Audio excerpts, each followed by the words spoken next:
Hey, movie fans, and welcome back to another episode of the Uncharted Media Podcast. This is episode 188. So we actually already had this topic pre-planned ahead of time. We were thinking about it all of last week because it's a fun topic, and then we saw the news topics this week, and we're like, hey, we're already pissed. Let's get more pissed. Let's make this a really pissed off episode in some regards. There's some good, lot of negative news this week. So to cap it all off, we'll have fun, negative energy into discussion. Not like toxic, not like Snyder Cut. Yes, I went there. Yeah. But like we're gonna talk about our most controversial movie opinions, our movie hot takes, if you will, because if we're gonna be riled up this week, you guys should be riled up too by what you might deem as our stupidity, because we've got, to us, they might be lukewarm takes, but to you guys, I'm sure they're probably not the nicest. But, Josh, how you doing tonight?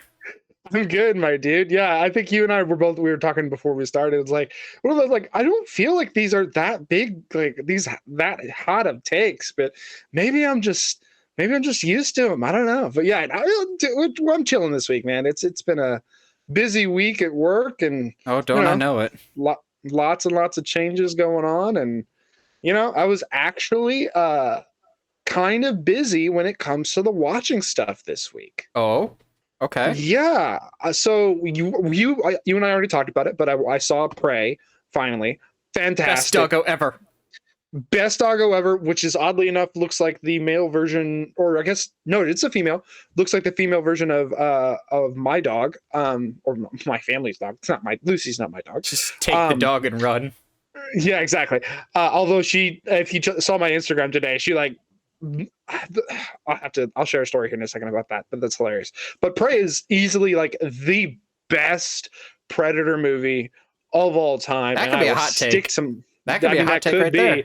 They could be, but like to me, it is, the story's the best. Yes, the Predator does kind of make some stupid decisions in the finale, but I would argue he makes some stupid decisions the entire film.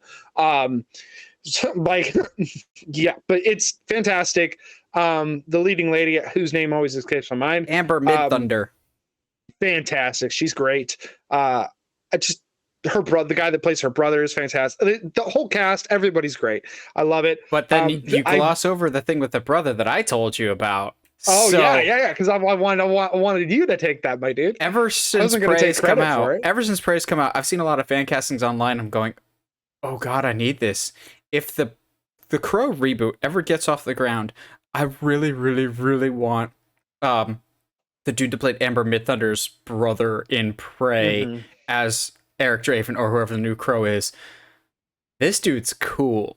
He's one cool MFer. Like, I don't know what it is about him, but like, it's so hard to define cool because it's such a different era than what we currently live in. But you could tell, even back then, this dude was the hot shot. Like, dude, he's so cool. Like, I think that the thing I liked about his character so much is he definitely, in the beginning of the movie, comes across, I guess, spoilers for a Hulu film. Which, side note, this should have been in theaters. No, it shouldn't have. To see this. Yes, it should have. My hot take: it should not have, because this movie needed to go to Hulu to reestablish the Predator brand. Because before, maybe like 2 weeks ago, the Predator brand was at an all-time low. Josh and I both love Predators with Adrian Brody, but no one saw it. And The Predators The Predator was terrible. So I think the sequel needs to go to theaters. This, I think, needed to get people back on board, and it was more or less like a low risk, high reward type of situation. I mean, I guess I'll give that to you. I just think there's a lot of shots in this movie that I would have loved to see on a theater screen, specifically. So, but like, her brother goes from like this, like, oh, you're just going to be that annoying older brother guy, to being like the most supportive dude in the entire film. And it just, he's awesome. French kiss, like, just chef's kiss. I also saw The Gray Man this past week on Netflix. Gosh, it's so much fun. Chris Evans is just, you can tell he's in his villain era and he is enjoying the crap out of it. Have you watched it yet? I have not. I'll have time in the coming weeks though. Yeah, I think it's a really good time. It's basically nice guys. If it was a secret agent thriller, essentially, it's a to me it's a fun time. Is it nonsensical and silly? Yeah, at times, but like it you can tell everybody had a lot of fun making this film. Um, Ana de Armas is a total badass as always. Like, gosh, dude, she is She needs to just be Zatanna.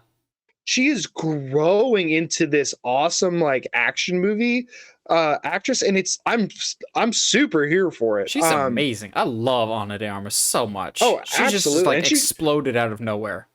dude. Oh, and there's a lot of scenes I think you'll see in Gray Man that she chews up everything in that scene, and it's fantastic. I am also, it's either 5 or 6 episodes deep into the Sandman series. Oh, Um, yeah, it's just about what I expected from a Neil Gaiman from a Neil Gaiman project. It is weird, fantastical, interesting, has a lot to say, takes some really interesting takes on traditional characters. It's very good. I liked it a lot.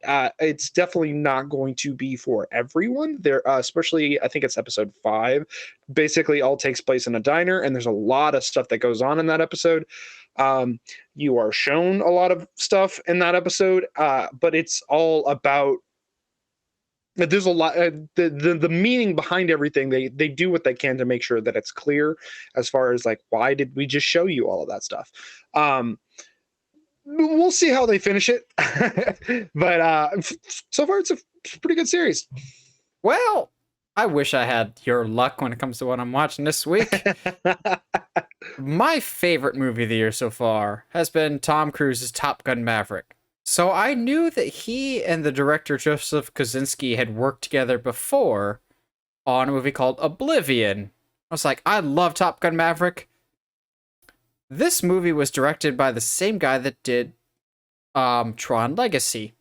And boy, does it show of a very, very pretty looking sci-fi movie that I get incredibly bored with incredibly fast. Like, I think Oblivion has some really interesting concepts and it's gorgeous to look at. Like, half the movie would just be a fantastic wallpaper. And Tom Cruise is making the best of it.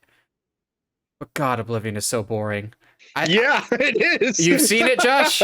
Oh yeah, it's one of those like you see it, and you're right. There's some really really interesting concepts and some really cool story beats. And Tom Cruise, to his credit, is trying his best to make something out of this plot. But like at the end of it, you're just kind of like, well, I wish that had been better. It was very gorgeous and like interesting, but like, God, was it boring? Like Tron Legacy. Yeah, exactly. So like, I totally feel where you're coming from on that. I wish it would have been better, but alas, it was not. Let's get into some news, shall we? Yeah. First up, we've got that situation going on. By this point, you've seen the title. When it comes to DC, it's really just all anybody can talk about at this point. What's going on with The Flash? I feel like we've been asking that question for like 2.5 years now, but now it seems like Warner Bros. Discovery has made up their mind. Potentially, they've narrowed it down to 3 options, and now there's an even more interesting wrinkle in this situation. So when we were first getting the show notes together for this, it was like Warner Bros. Discovery has 3 options for what to do with The Flash. And then Monday, Ezra Miller just comes out with an apology. I guarantee you, Kinda. it was not on their own accord. I guarantee you it was Warner Bros. Discovery or his mom, who's been all of a sudden resurfacing, getting back on the straight and narrow. All of a sudden, an apology-ish has been issued. I'm going, this feels like it wasn't made of your own volition. I'm just reading this situation. I don't know the full context. Maybe they do feel bad and they're just like, we're going to offer an apology. We want to get our life back. But more than likely, I think it was a PR rep from Warner Bros. Discovery saying, do you want to get paid for The Flash? You will play ball with us. I don't know why Warner Brothers Discovery sounded like Dr. Evil or an old villain there. Yeah, but I don't know what that was. this timing seems suspicious to say the least of one of us. Like, we have three options, which we can go into a little bit here, but we gotta address the apology first. So, Josh, the apology, so to speak. To me, so I'll just, I guess, I'll go ahead and read it, Yeah, go and so for it. we can kind of discuss it a little bit, because there's some things that, like, the way in typical, Josh fashion, I'm very aware of, like, how people are saying things, not necessarily what they're saying. Like, so the statement goes as follows: having recently gone through a time of intense crisis, I now understand that I am suffering complex mental health issues and have begun on ongoing treatment. I apologize to anyone that I have alarmed and upset with my past behavior, and I am committed to doing the necessary work to get back to a healthy, safe, and productive stage in my life. Now, I want to preface everything that we're going to say here with saying that Ezra, like, it seems like they are regardless of the intention, at least at the bare minimum, at least they are getting help. At the very least, at least they are taking the step into make sure that they don't continue down the path that they are going right now. With that being said, to me, saying, like, I apologize to everyone that I have alarmed and upset with my past behavior, kind of feels like sweeping, like, the actual court cases under the I rug, which threatened feels, to murder someone. yeah, like, I'm sorry I upset you. Hey, Like, hey, don't worry, I'll pay you back for that alcohol I stole. yeah, like, I still have your wallet, but I owe you one, so we're good. yeah, I just, there's some stuff that hit me wrong, I guess. And, to an extent, he doesn't owe me an apology. He doesn't owe you and I an apology. Or sorry, I apologize. They don't owe us an Yeah, I apology. get tripped I, on it I, too. and it's more, I'm trying to be respectful of it. And if Same. anything, it's been really, really, really cool that everybody who's reporting on this has been treating them with the at least that level of That human respect. decency there. Yeah, exactly. Like, and as I've heard some people say, and I don't necessarily disagree with, because I am trying to be positive about the scenario. I just,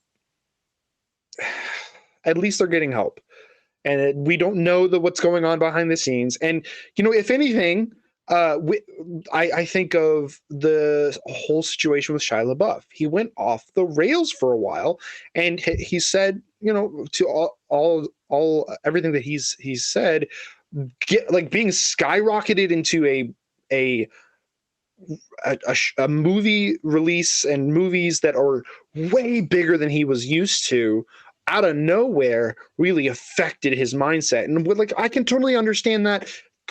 Seeing what it's done for Shy and seeing how he's come back from that, I definitely hope that Ezra goes through the same thing, that they, take this actual opportunity to get better. Absolutely. That being said, let's talk about the three little options that Discovery had kind of said before Ezra apologized, that they were kind of looking at. Yeah, so we'll talk about it now, and then we'll kind of evaluate what it was before and where we think that it's going now. So the three options that they presented was Ezra Miller apologizes, has like an actual interview and explains the whole situation, and is allowed to do some marketing for the movie, and there'll be some mild marketing campaign for the Flash movie. Second option was no involvement from Ezra Miller whatsoever in the marketing campaign. There would be barely any marketing campaign, and they would still release the movie theatrically. Or the third option, they would scrap the movie entirely and rename it Batgirl. Oh, too soon. I thought that they would be going with the second option of barely any marketing, Yes. like maybe a trailer or two. Don't show Ezra in any of the trailers, but like show the Flash, but don't show his face, type of thing, like they did with the Shazam trailer. I thought option 2 was likely. I think now we're looking at a hybrid situation between option 1 and option 2. I think Ezra will continue to do these like an apology tour, but nothing even remotely close to a sit-down interview. The problem is it's not just an Ezra problem, it is the entire movie, because even if it's not Ezra Miller, you get Sasha Calle, you get Michael Keaton, you get some other people that are involved with this movie. So what was it like working with Ezra Miller in this Yeah, movie? yeah. Like it's gonna be the big elephant in the room no matter who's being interviewed. So I still think there's gonna be some marketing because from everything we've heard, this movie's testing incredibly well with test audiences. So the reason for everyone going, well, why hasn't it been canceled yet? It's because, as problematic as Ezra Miller has been up to this point, the studio sees this as a potentially good movie that's still worthy of being out. And people are like, well, what about Batgirl? From everything we're hearing, and again, we're not saying this is true, but everything we were hearing, Batgirl wasn't a good movie. And that's why it got canceled among a bevy of other reasons. So it's comparing apples to oranges. It's not a fair comparison. We could see the movie and it still be garbage. Then we can reevaluate the question. It's just, I think there will be some marketing, but it'll be the most controlled marketing campaign ever. Like a Flash poster where they're running away. Actually, that would probably look even worse in context. Somebody, it was meant to be a joke. It was meant to be a joke, but I'm going, hey, you might be on to something. So something that happens all the time in the comics, but also they did a lot with the Grant Gustin Flash show, Josh's favorite, is they would have the Flash move so fast that their face is blurred throughout because they're vibrating at a different frequency than what the human eye can see. I'm just going, I'm not advocating for the Flash's face to be blurred out the entire movie, but there is precedent for it. So my big concern though is I hope Ezra gets the help that they so desperately need and are willing to seek out now. That being said, I don't want them back. I think they're too much of a liability. Even if they get 100% squeaky clean for the rest of the press tour for a few years, the Flash is too important of a character to be held hostage by a potentially dangerous actor. I think Warner Brothers, if they're going to use the character going forward, need to recast. And I think they're at that point. They have been at that point. I think Flash will be recast either way. I just hope that this... While the person, I hope, gets redemption, I don't want this to become a redemption tour, so to speak, of just like, oh, look, I'm great now. Like, I want them to be healthy mentally, but at the same time, I don't want that to be objectified of just like, oh, look, it's a great story of look how scummy and terrible they were to being the greatest person out there. Like, that wouldn't sit right with me either. Yeah, absolutely. I don't want it to be WWE and Roman Reigns leukemia. So I just, I think they're going with a hybrid of of option 1 and 2, where they are getting help. Ezra is, kind of trying to get themselves back into a better space, but then he's going to be very, very, very limited in the amount of marketing that they're going to be allowed to be a part of. And it does and because you are right, that's all that, Michael Keaton and whoever else does press check-ins for this film, that's all they're going to be asked. So it kind of does put a damper on the marketing. So we'll see where, DC and Warner Bros. Go from here.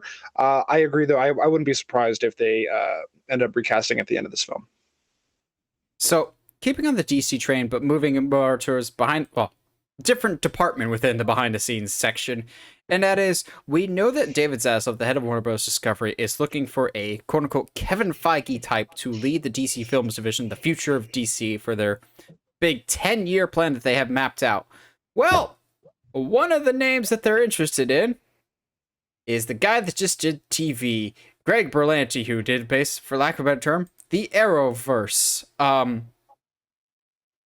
want to be mad, but I'd be mad if I believed it. And here's why I don't believe it, and the thing I think everyone's kind of overlooking. If David Zaslav liked Greg Berlanti so much with DC, he wouldn't have canceled all of Greg Berlanti's shows on the CW. The Arrowverse is dead. We don't even know if Superman and Lois survived, which it better survive. It was never meant to be in the Arrowverse. It's too good for the Arrowverse because there's competent writing and accurate character portrayals and, art. I hope that stays on HBO Max. If David Zaslav liked Greg Berlanti's work so much with DC characters, Don't you think he would have let him continue with DC characters and not, taking the acts of Zaslav to all of his programming? And I know some people will be like, well, maybe he took him away from the TV stuff so that he can focus on the movie stuff. Maybe, but I doubt it. But also at the same time, from everything we've heard, I don't think Greg Berlanti wants this position. It's just that he's being considered. I'm sure there's a whole heck of a lot of names being considered right now. I'm willing to bet any amount of money that James Gunn is in quote unquote consideration for this role. Heck, if they were ballsy enough, if they're looking for a Kevin Feige type, who's to say they wouldn't potentially poach Kevin Feige himself to do it? Like, which would be crazy. That would be. I know we're gonna stick with the analogies here. That would be like Hulk Hogan NWO level turn of Comic-Con. Mm-hmm. Kevin Feige gets on stage with a Marvel shirt and hat, just rips the hat off, chucks it into the crowd, and Hulk Hogan rips open his shirt to reveal a big old Superman shirt. I'm like, actually, I'd pay good money for that. That would be fantastic. Or Kevin Feige just randomly showing up at the panel. That's it. That's the reveal. Oof. Damn. That'd be cool though. Like I agree though. Like I have not been quiet about my dislike of the Arrowverse. Oliver Queen is not the Oliver Queen from the comics or really any show that we've ever had with him in it. Grant is he's a good actor, sure. I just don't like the Flash show in a lot of ways. We'll see what happens. I don't think he's really in consideration. Something that I just realized, if you look at this picture that's right next to my head, looks like Jay Martinson. I was going to say it looks like if Zack Snyder had a younger brother. No, we had a college professor tell me he doesn't look like that. The comm department head. Oh, whoa. Yeah, no, I'm not okay with that. All right, cool. Anyway, moving on. He's probably a better person. Anyway, okay. Switching gears away from our bleak college days, let's assume Chicken Little style. I almost said Stuart Little style. That's something very different. Chicken Little style. The sky has fallen. Greg Berlanti is the guy that has been chosen. Do I like this? No. Do I hate this as much as Josh? No. And here's why.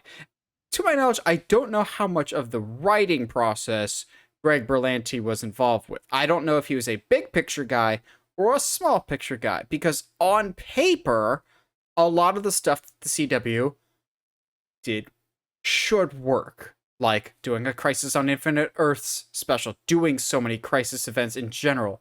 Those should work.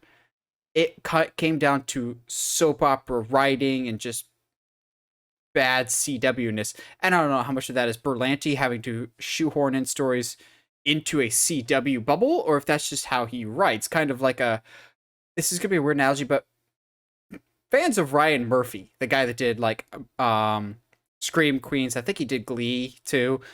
He's got the very distinct style that you could tell a mile away. It doesn't matter what station he's writing for, you can always tell a Ryan Murphy production. I'm wondering if it's the same thing with Greg Berlanti, or if it's a CW thing of the shows have to be this way because CW is very blatantly targeted for a certain demographic.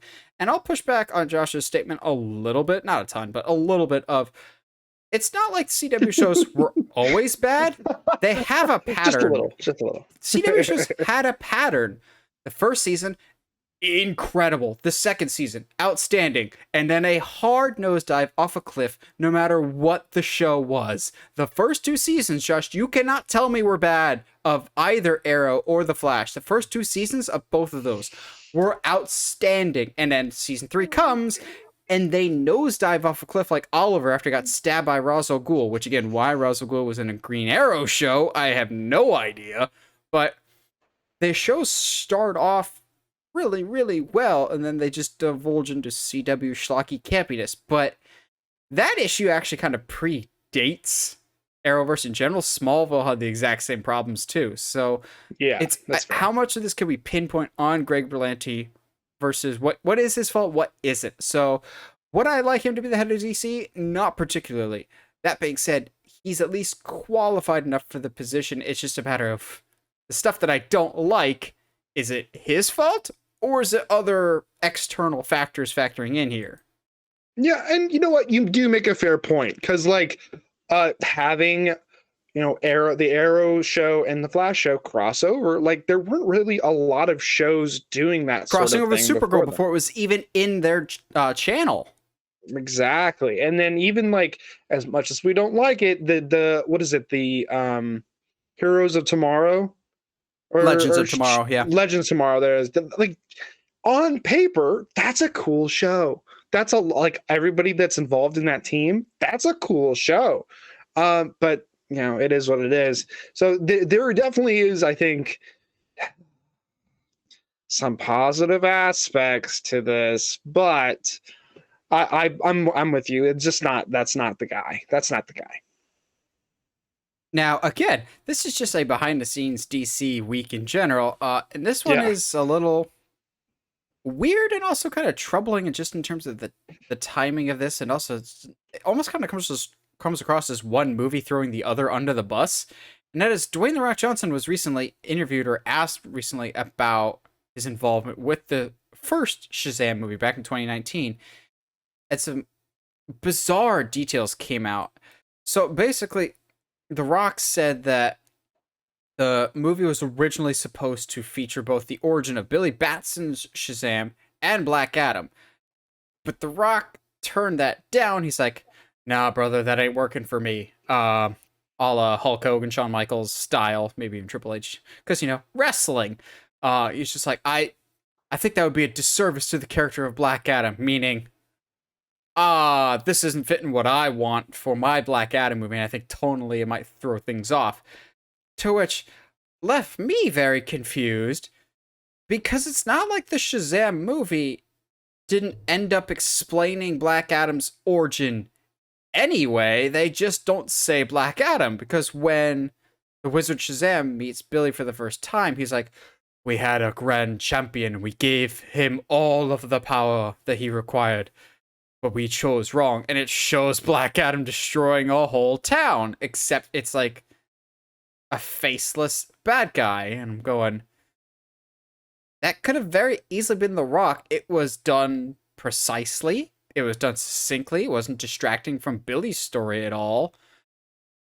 Here's the problem that I'm starting to see, and we've been worried about this for a while. In Shazam, that origin that the Wizard Shazam tells Billy paints Black Adam to be a villain. And I still don't think The Rock has wrapped his mind around the fact that deep down, that is what Black Adam is. Black Adam is not an anti-hero. Black Adam is a villain. The Rock so desperately wants this guy to be a cool, butt-kicking anti-hero. But I'm going, he is Shazam's main adversary. And I've gotten the sense from day one with the Black Adam thing, and especially how he talked about it in that very first fandom that you and I watched together, Josh, was The Rock doesn't seem like he wants to fight Shazam at all. It seems like he's big timing the character. He's just like, nah, I want to fight Wonder Woman, the Flash, Batman. But most importantly, what would happen if Black Adam fights Superman? I'm like, yeah, that's cool, but what happens if you fight Shazam? I don't know. Your arch enemy. To which I just want to ask The Rock, just like, oh, so you don't want to really interact with Shazam. That's cool. Tell me, your character, Black Adam, how does he get his powers? What does he have to say to get his powers? Oh, that's right. He also has to say Shazam. You can't just blatantly ignore the Shazam corner of Black Adam. Like, I get that maybe eventually he wants Black Adam and Shazam to fight, but the way he comes across in this interview and the way he keeps talking up a Superman fight instead, or the hierarchy of the DC universe is about to change, which after Black Adam comes out, I hope to God we never hear that again, because it's the only thing he ever says when talking about Black Adam. Is the movie good? The hierarchy of the DC universe is about to change. That doesn't answer the question. It's about to change. I'm like, maybe if I got the sense that he wants to fight Shazam someday, I'd be less concerned. But I've never got the impression that The Rock Yeah. gives two squirts of piss about Zachary Levi's Shazam. So at this point, I really hope Shazam and Shazam Fury of the Gods both get better audience scores than Black Adam, and I think they will. Yeah. Oh, I don't think it won't. I think the problem here is, and I'm trying to stop myself from going on like a rant. Go for it. You're long overdue. Because when someone who is a secondary character in a main character's universe, and you say, I think I'm doing a disservice to the character, that automatically tells me you think this character is more important than he is. Dude, you can subscribe a certain amount of importance to your own character and a certain amount of ego to your own character, but that doesn't mean that just because you're Robin, you're more important than Batman. No. Robin is always more important than Batman. No. You know what not. You're saying when you bring that to the table. Don't you dare! Don't you dare! So no. Let me ask Nate. No. Let's taking out like any kind of specific Robin. If they were like, yes, we're going to tell a Robin story, but it's more important than any Batman that we subscribing with. That's confusing. No, that's weird. Yes, it is. It doesn't. As much as okay, maybe that's a bad example because it's Robin and he has developed himself. Okay, fine. Get someone that I'm less emotionally invested in. Oh, fine. We're gonna tell a Damian Wayne story before we even get to Batman or Dick or anybody else. Sorry, no. Damian's more important. Titans and the Gotham Knights show those coming out. I hear you. But like that to me, that's the problem. It's like I'm okay with it being an anti-hero. I'm not 100% on him being a villain. I'm okay with them being able to kind of use him in a anti-hero capacity. But that does not mean that you are more important than the hero you were attached to. As much as we love, as interesting as Joker is, he is not important as the heroes in his. He is not more important than the heroes in the universe that he's in. That does not make sense to me because good cannot be. Evil cannot be as intense without the good to stand against it. So it doesn't make sense to me for you to sit here and be like, no, don't want to appear in a Shazam movie because that would be a disservice to my character. Shut up. Get your big bald head out of here. I don't want to talk to you no more. Check your ego at the door, dude. This isn't WWE. You're not going to backstage politic this. To me, that's just it makes me mad, and it sits with me all kinds of wrong, and it makes me just not want to go see the Black Adam movie because it's like if this is your attitude, bro. Like I don't want to support this but then Dr. Fate is a thing, and like I really want to see Dr. Fate. So yeah, it's funny. I did see a tweet that some people were mad about this, and rightly so. And somebody tweeted, and I completely agree. Of something The Rock doesn't really realize here is that more people are going to watch this for the Justice Society than Black Adam. I'm not going to lie. Every time I watch the trailer, I'm looking for Justice Society footage, and I kind of just sit through the Black Adam stuff.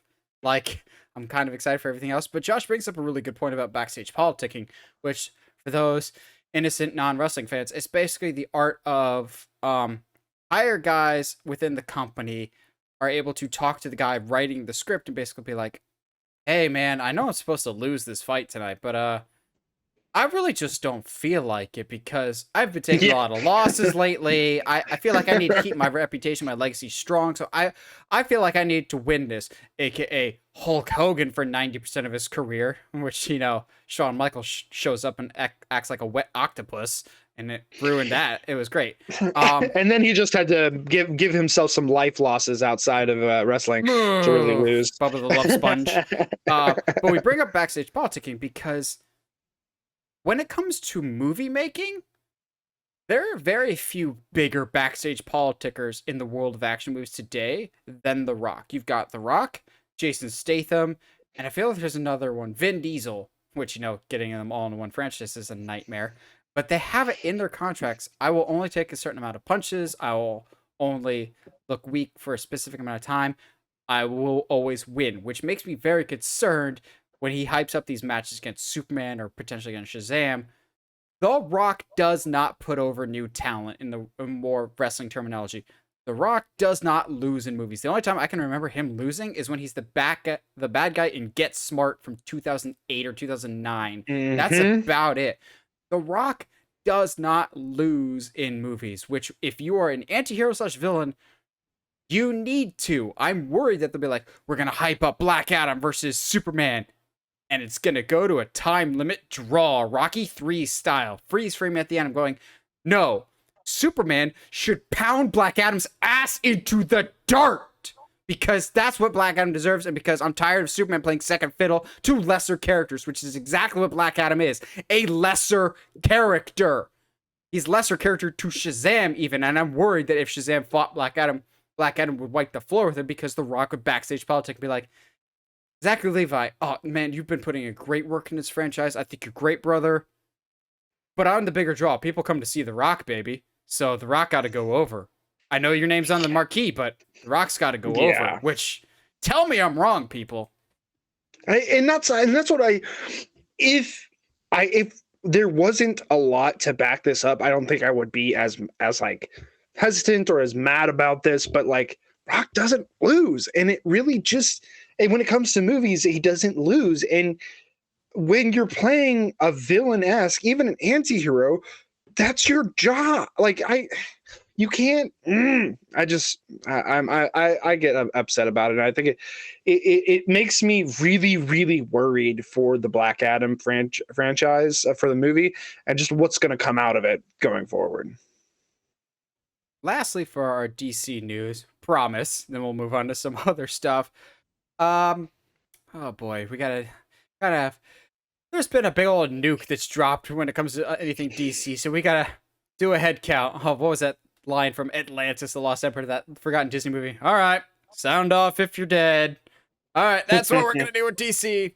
What's still happening? What's not? Because surprisingly, there's some stuff that is actually sticking around, but it seems like I just feel so bad for you, man, Josh, because no, you pulled the blind bullseye out of nowhere, calling the Static Shock movie as your big bold prediction. They'll announce a Static Shock movie, and they did, and it was beautiful. And they were working on the script, and the casting was right around the corner. And it seems like it's been stalled indefinitely, along with some other projects. So projects like Static Shock, the Sasha Kaye starring Supergirl movie, the Green Lantern Corps movie, which, okay, that had been that was still happening. That had been in development, like absolute, not even limbo. That had been like the what's it? Teen Titans Go to the Movies, the Beyonders. What was their name? Like the people in between dimensions. That's what the Green Lantern Corps movie was. A J.J. Abrams Superman movie. That was happening? That's probably a good thing from some stuff we were hearing about it. They want to get back to a traditional Superman. These movies have not been canceled. It's the polite way of saying they haven't been canceled, but progress on them have stalled, which, as someone that got excited in 2017 when the Nightwing movie got announced, and that still has not, quote unquote, officially been canceled. It's just been stalled. Join the club, guys. These movies are all canceled. And on the TV side, it seems incredibly likely that Titans and Doom Patrol has been canceled, to which our loyal listeners at home, is it sad that me of all people, when I see Titans is being canceled, I'm not sad, but I'm not happy either. I'm so indifferent to the show's removal. Yeah. I'm just going, oh no, no more live action Nightwing. Oh no, no more ruining live action Nightwing. So like, no more Titans, but no more Titans. It's no one less show that I actually have to force myself as a commitment to watch, because that's essentially what Titans became. I'm a little sad about Doom Patrol. That was genuinely a good show, and now poor Brendan Fraser cannot catch a break because Batgirl and Doom Patrol. Warner Bros. Discovery, make it up to Brendan Fraser somehow. I don't care how you make it happen, but make it up to the man. give Brendan Fraser every starring role in every upcoming DC movie. That is non-negotiable. That has to be what happens moving forward. He is your new Superman. I got this. I got the perfect band-aid for this. Okay. So A cup of coffee? That's a deep cut reference for no, Park fans. no. So Brendan Fraser is now Clayface. And not just any Clayface, the Clayface version from the Harley Quinn show, where he loves to play all the other roles. And so he's always in every DC movie and always exists. I love that so much. And like just Brendan Fraser as Clayface in general would be fantastic, no matter what direction you go in that role. But like just having like this is kind of terrible, but like Clayface be the Stan Lee of the DC universe, where he just shows up in everything. I'd love that. That would be great. But yeah, it is like Doom Patrol is one of those. I remember watching the first season and being like, this show has no right to be as good as it is. That's like, wow, okay, cool. Of taking a team that nobody really had heard about. That's it, unless you're like a hardcore DC comic book nerd, in which case, like, go outside. There's sunlight. But like, yeah, I'm so indifferent about Titans. I'm all the movies that were being sold. It sucks about Static Shock, because not just because like I called it, but like also like Static Shock was the one I really, really, really want. And I think a lot of people really, really want. And especially if he was to team up with Blue Beetle, like that really works for me on a lot of levels.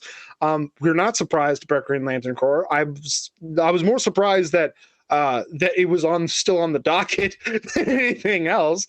Yeah, which as far as we know, the TV show, which is why I have Alan Scott on the graphic, as far as we know, the TV show is still happening. It's the movie that got scrapped, which, I mean, the movie was in limbo long enough. But like the Finn Wittrock starring Green Lantern movie, the show, that's still happening for HBO Max as far as we know. That didn't get out and out canceled. Interesting. I think of all these ones that are in development limbo now, I think Static Shock has the best chance of escaping said limbo, and here's why. Agreed. Look at the people that got canceled.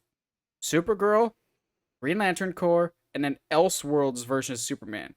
They have been very open and honest from the get-go, saying, we want to rebuild our established brands of Batman, Superman, and Wonder Woman. They don't want Elseworlds characters yet. They want to solidify the recognizable characters that people already know. They want to get back to a recognizable Clark Kent as their go-to Superman, not a Elseworlds Earth Superman, which could have been interesting, but I get wanting to focus back to what people are familiar with. Same goes for Supergirl. More people, tough to say, but more people probably care about Superman than Supergirl. We could still get a Supergirl movie at some point. It'd just be further down the road. And Green Lantern, just cut that thing off now, because it's been destroying the tree because it's withered so much, just because there's been no movement. However, not everything got the axe. We were very nervous about this when Batgirl got canceled. Like, oh, balls, Blue Beetle was announced around the exact same time. Mm-hmm. Blue Beetle is safe. It is safe. Because thank goodness. Pretty early on, they're like, nah, Blue Beetle's great. This has to be a theatrical release. They got that guy from Cobra Kai. He's marketable. He's going to be a huge star someday. Get out of here. Dude. No, I know you haven't seen it. That was a forced Cobra Kai reference for you. It's not, though. Xolo Maridueña is fantastic in that show. It's the only thing people know him from. That's like, but like that, we're going to have to start like actually having jars, and we're gonna have to have a Cobra Kai jar for you, because we don't reference Cobra Kai that much, but also you're right. When we reference Blue Beetle, it's gonna be hard not to mention Cobra Kai, because it's the only person in this that we know from anything else. Fair enough. Okay, I'm taking that. But also, like, they dropped the trailer for Cobra Kai season 5 today, and I told Heather I would be very curious how they hide his physique this season, because he definitely bulked up quite a bit to be Blue Beetle. So I'm curious how they hide that. But Blue Beetle is safe. It is coming to theaters, and it will solve all the problems of the world, because we're finally getting a Blue Beetle movie, and I cannot wait. It was always promised to be theatrical. I'm just happy it made the cut. And on the TV side, Peacemaker is making the cut too. We're getting at least a season 2 of Peacemaker, and also supposedly whatever James Gunn is working on with Idris Elba, so probably a Bloodsport series. that is even less shocking because Peacemaker season 1 was like their most viewed show ever besides Game of Thrones, and because Peacemaker raised the bar when in terms of superhero television of what is truly possible. Like, yes, we will laugh at a man's butt, but at the same time, seeing John Cena play on keyboard will make you bawl your eyes out. And Yeah. when we hear the words "dye beard" now, you actually get sad and realize the meaning behind it. It's so good. Peacemaker's so good, and I can't wait to see more. And I'm glad that's surviving the cut. Obviously, you're more excited for Blue Beetle, but of the two, why Blue Beetle more excited? Are you more excited for? Well, I mean, I don't know about that because I'm very excited about Peacemaker season 2. I mean, I don't know where we go from here, but like at the same time, just give me like 4 episodes, 45 minutes each of John Cena just doing random stuff with his team. I'm down. I'm super down. I have no issues with that. Blue Beetle, I think, is just I'm excited to get some of the more younger / newer heroes in. So, and to me, Blue Beetle it's still fresh. It's not Batman. It's not Superman. It's not Wonder Woman. It's somebody new to the general audience and somebody that's not just some white rich dude. It's a kid who actually has to go through stuff. And that's like super cool. And I'm super excited about the storytelling possibilities of that. Now that we're finally done with the DC stuff and the sad, depressing cancellations of everything in the current state of over there, let us rejoice, brother, in the fantastic news that we have been blessed with truly out of nowhere. As DreamWorks was just like, oh, balls, intern, did you remember to announce that thing that we told you to announce? What thing? The thing!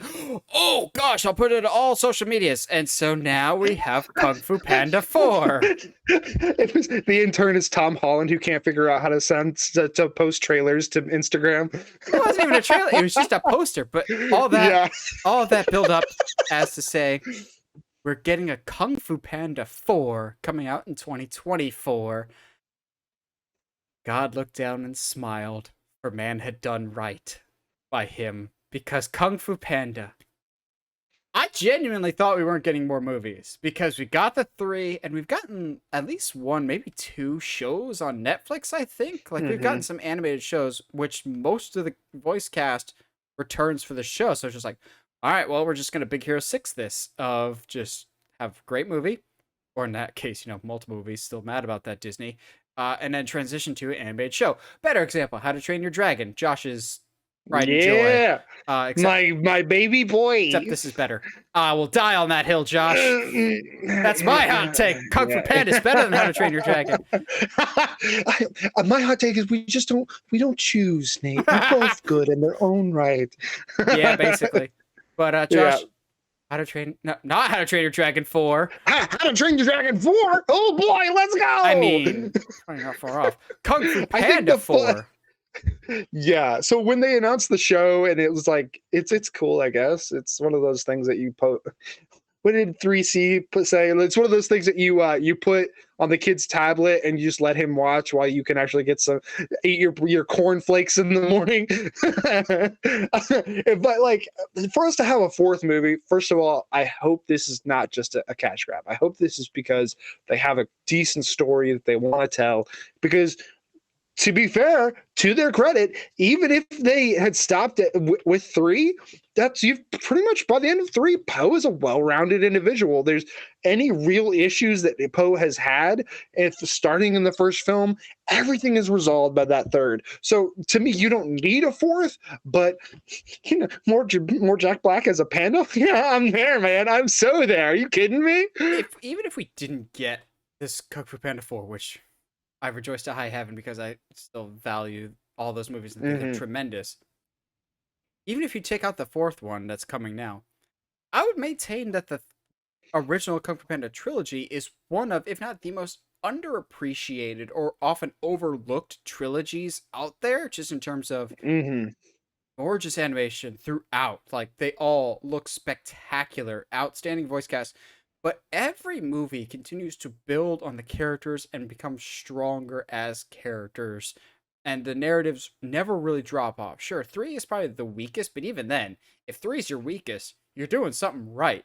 Because I still will get chills from that scene when Poe finds out who he truly is in Kung Fu Panda 2, and he learns how to do the water trick. Hans Zimmer's Mm-hmm. beautiful music kicks in.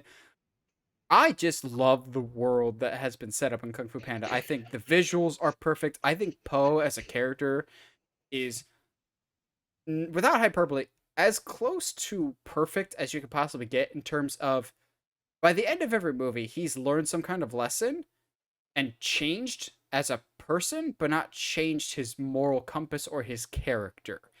Correct. He is a wholeheartedly good person at the start, and he's a wholeheartedly good person at the end. Like, his character is like how Thor got fat in Endgame, but when he gets the hammer back, it doesn't magically fix all of his problems. Becoming the Dragon Warrior doesn't fix something that doesn't need to be fixed with Poe. He is still him, and I love that part of the character. I love that he isn't even the best fighter in his group, but he's the Dragon Warrior, but everyone's just chill with it.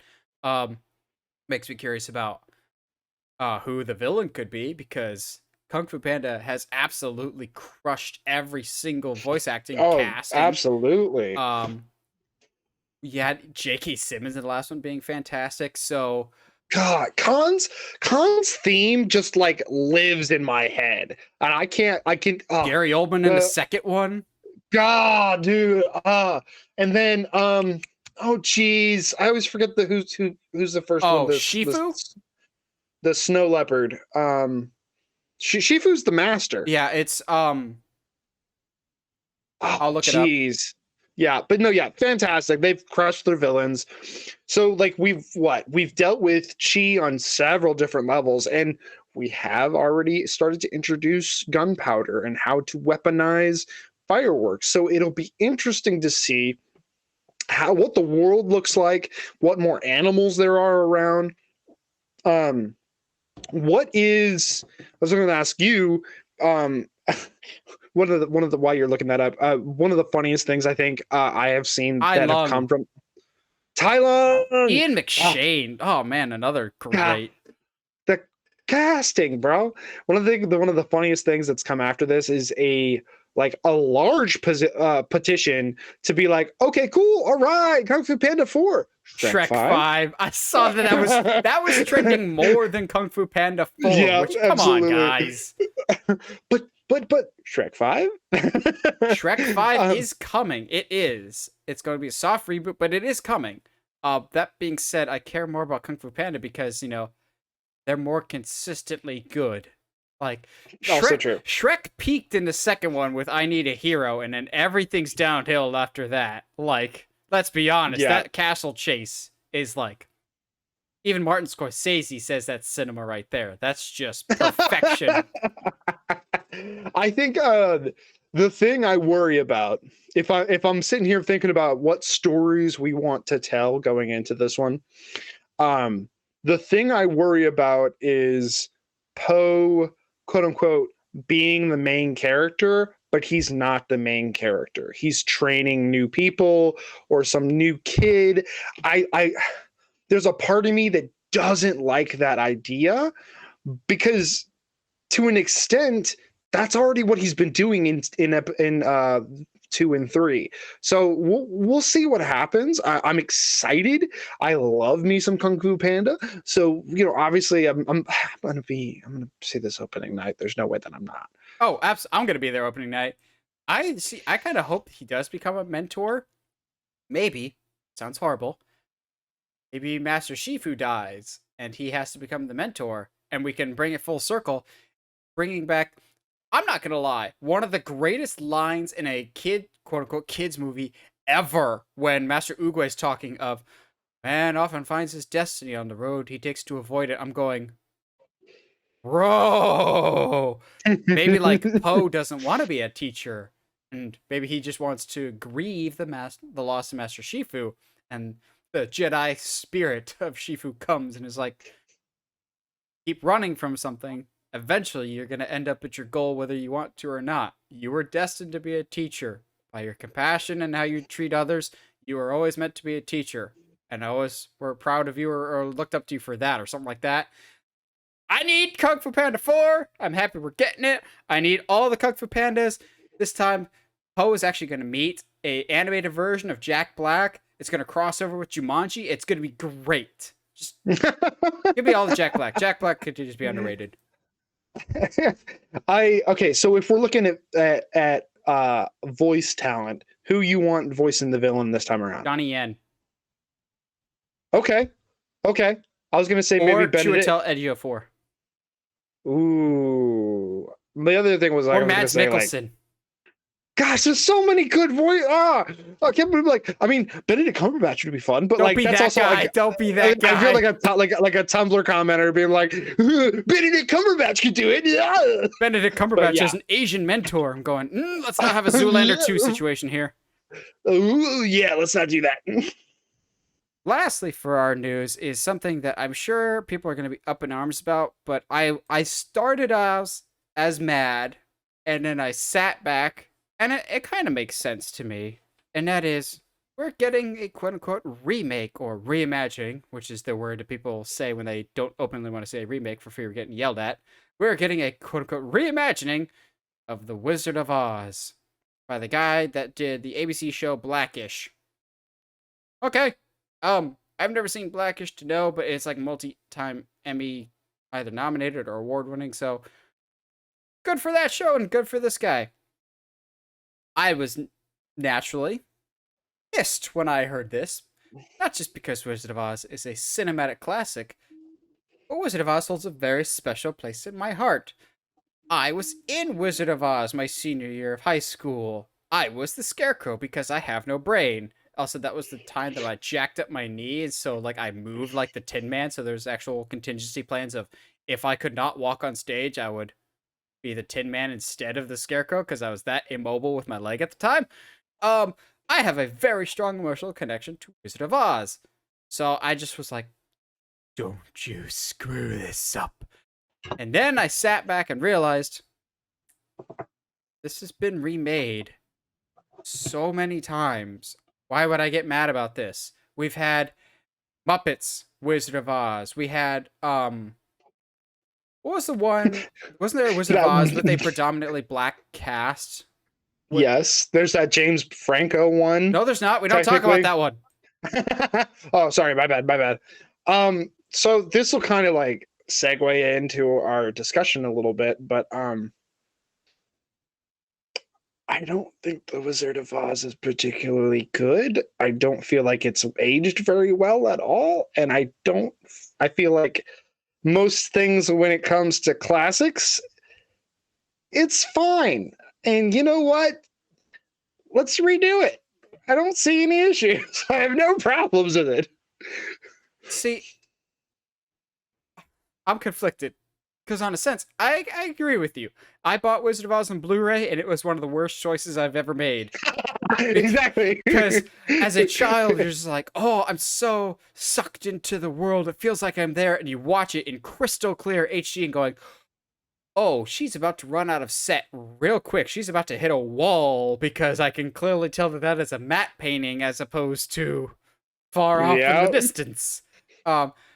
But it's Wizard of Oz, I think, is just one of those everyone has a fond place in their hearts of just like it's your when you're at home sick type of movies and everyone has seen it so much before people who grew up watching or quoting Anchorman or Monty Python. Anybody can quote Wizard of Oz pretty easily because whether you've seen it or not, you just know Wizard of Oz. But Wizard of Oz is, if I remember correctly, it's the public domain, which is why we see so many incarnations. Public domain in a sense, because I remember Oz the Great and Powerful, the one that I just completely ignored before, they're running into some legal issues of like, all right, the witch can look like this, but she can't look too similar to the original Wizard of Oz movie because that one is copyrighted as opposed to some other stuff, but the original story is public domain. I initially like shudder at the thought of reimagining or remake or whatever else for something that I care deeply about, but at the same time, like I said, anybody that's mad about this specific project has already been remade so many times. And even if this is the worst thing in the world, there's already been bad things within the Wizard of Oz universe. The nightmare fuel that is the rollerblade demons from Return to Oz. Um, we had Michael Jackson's The Wiz. Like, we've had different incarnations of the Wizard of Oz, so this is nothing new. That being said, if you ruin Scarecrow, I will find you and end you, because Scarecrow is perfect. And no way, shape, or form do I have any form of bias to this. I'm worried that they'll be like, Wizard of Oz isn't trendy enough. We're going to get Ariana Grande as Dorothy. We're going to get Harry Styles as the Scarecrow. We're going to get John Mulaney as the Lion. Actually, Yeah, I'm about that. Don't tell me with that. But I'm just like, at least try and make it timeless, which I know is a hard ask, but when modernizing it, don't make it too modern. As much as I like the Guy Ritchie Aladdin, there's a little bit too much of a modern polish to it at times, so don't do that with the Wizard of Oz. Don't ruin things for me. I'm already suffering enough. I hope this is an absolute garbage fire. No, I'm kidding. I would never wish that upon a movie, but this could be really incredible, and I would never go see it. I'm not gonna lie to you. I'm not gonna lie to you. As per usual, this week's episode is sponsored by TeePublic, your one-stop shop for all things Uncharted Media merch, whether it is t-shirts, hoodies, notepads, stickers, whatever you want with the Uncharted Media logo on it. Go there, support the show. And if you haven't already, subscribe to us on whatever audio platform you're listening to us on, whether it's iTunes, Spotify, Google Podcasts, YouTube. And if you already, subscribe to us on YouTube at Uncharted Media. Help us get to 700 subscribers before the end of the year. That way we can talk about Darth Jar Jar. And I mean it. If we get 700 subscribers before the end of the year, I will treat this as seriously as humanly possible and try and like go full Sherlock Holmes trying to find evidence as to why Jar Jar is a Sith Lord. As serious as a heart attack, which is something that Nate will have when he does this. There's a difference between heart attack and aneurysm. We all know I'm more prone to aneurysms. Fair. Speaking of aneurysms, it's probably something I'm going to have today as we talk about our biggest movie hot takes. So basically, like, controversial movie opinions that we have that the general population will be like, what? You're nuts. So any like well-beloved movies that we actually hate, or well-beloved actors or actresses that we can't stand, or a hodgepodge of other movie opinions that we fully acknowledge are in the minority, we die on the hill with those opinions, because what fun is movie talking if you don't have very hard and fast movie opinions that you never change upon? Isn't that right, Christopher Nolan fans? Yeah. Well, no, everybody's pretty straightforward on all of this. So I'll open up with something that's kind of soft, and soft in the way that I think you and I have kind of we've talked about this briefly. To me, books and movies will never be equal as far as content, and that is okay. Preach! To me, I think I'll bring it. It always comes back to Redwall, doesn't it? But gosh, dang it! But in Get a Redwall jar. But one of the reasons it's taken so long to make anything visual for Redwall was Brian Jacobs, the writer, did not want it to be turned into something like TV or movie, because the world that the books create lives and is more alive in the minds of the readers than it ever will be on screen. Now, you can say it would be easy to sit there and be like, yes, you said that in the 1960s. So like a lot has changed with film, so you could easily make it something that's just as gorgeous and just as alive as the books have come to say, and not that weird BBC show. But as someone who's now read the Harry Potter books, the movies are better. Whoa! So, and it has everything to do with, yes, Harry is still an idiot in the films, but he's an even bigger idiot, and he's kind of emotionally unavailable to his best friends all the time. But it's okay, because his parents died, so he has to be emotionally stunted for the rest of his life. Like We'll give him a Batman. pass. We'll give him a pass. He's a kid, and he he has no parents, and he grew up in a tough home. We'll give And he's got hormones. yeah. And Ron he's fine. He's just he's been through. He's got a tough family. He's made fun of because he's poor. And he's ginger. That's worse. And he's ginger. How dare when he dies, no one will mourn him because he has no soul. God, that got darker than I imagined. Hermione's just great, except when she's not and does activism. Oh my God. Hermione has joined Tony Hawk Pro Skater. But no, yeah, to me, books and movies will never be equal, and that's okay because they're different. They're different kind of venues. They're different ways of telling stories, and there's certain ways you can do scenes in books that just don't work when you're watching it, and it doesn't flow well when you're watching it. So I'm gonna come out of the gate swinging here. Okay. You talked about books. This first one is a book to movie adaptation that even the author hates. And I side with the author on this one because I know The Shining is considered to be this horror masterpiece.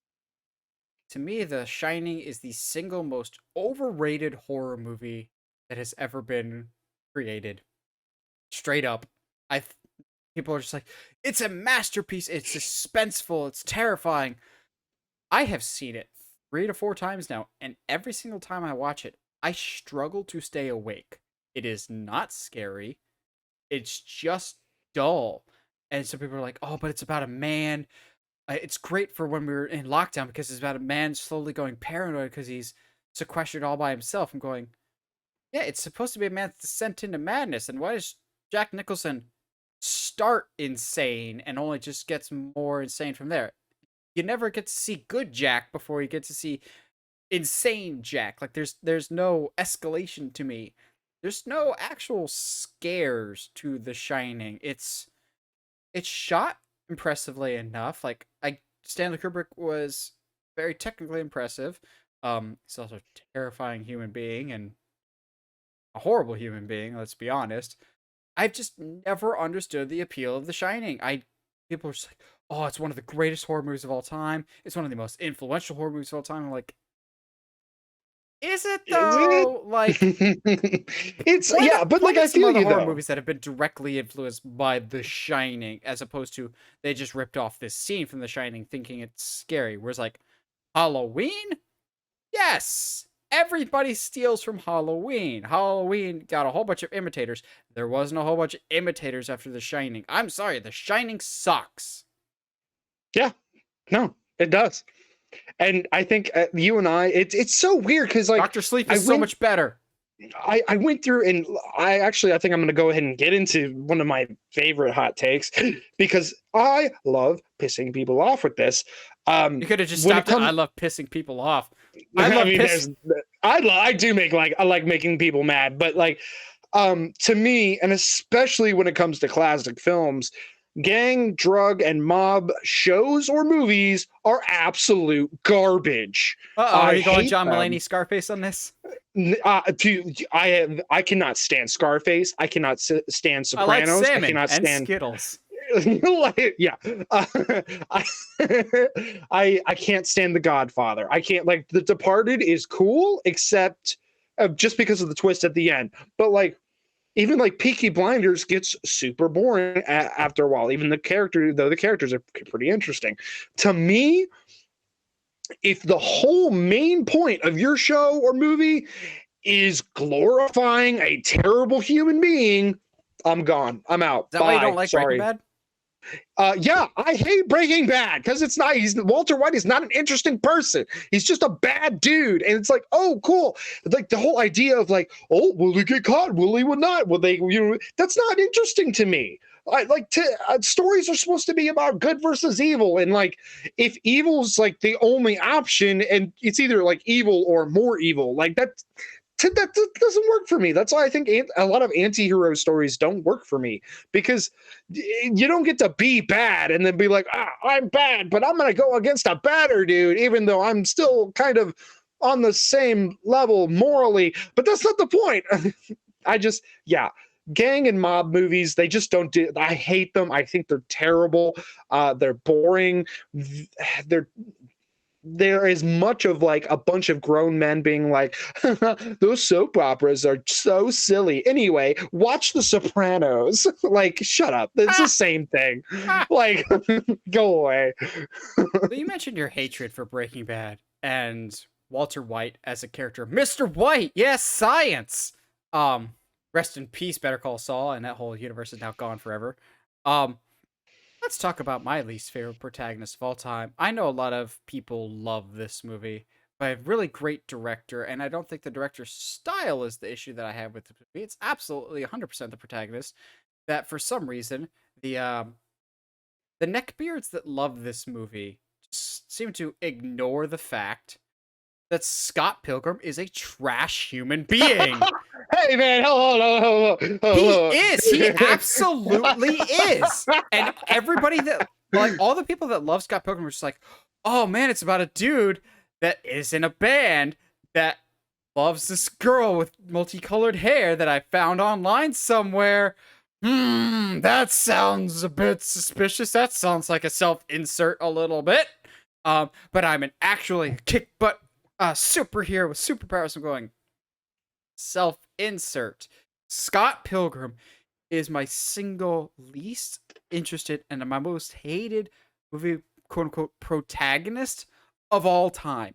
I hate this dude. One, I've just always hated Michael Cera. But two, even if it was played by anybody else, there's fundamentally a problem with the character of Scott Pilgrim. Of, oh, I'm going to defeat these 7 evil exes so I can get with Ramona Flowers.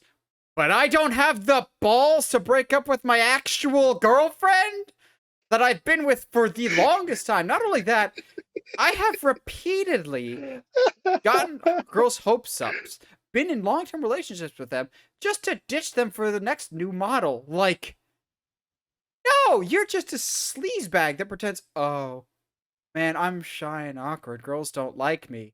Yet you've dated repeated girls and then ditched them when you don't have use for them anymore. He's a scummy, terrible human being. The alternate ending of Scott Pilgrim vs. the World, when he goes back to knives, would have been so much better because the vicious cycle would have actually ended because, oh, maybe I was actually right with the right person and actually learn and grow as an individual. But no, I don't have the balls to admit that I'm a cheating scumbag, so I'm just gonna, try and murder 7 other people instead of facing my own problems. I hate Scott Pilgrim so much, and I wish he died in that movie. And then, Brandon Routh can end up with Ramona instead, whatever, because he's got vegan superpowers and he's Superman.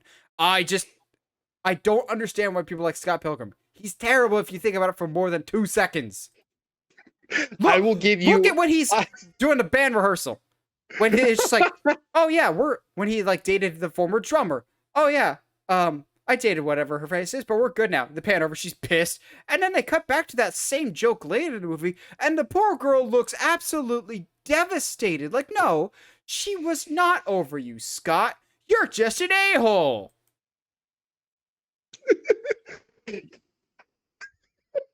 This is really hard for me because I do enjoy the film. It's a beautiful movie. It's great. It's shot well. The music is fantastic. All the other characters are interesting and fleshed out. Jumps out a window. I freaking love that gag. Oh, that's fantastic. The vegan police, the vegan police gag is fantastic. It's a lot of really good stuff.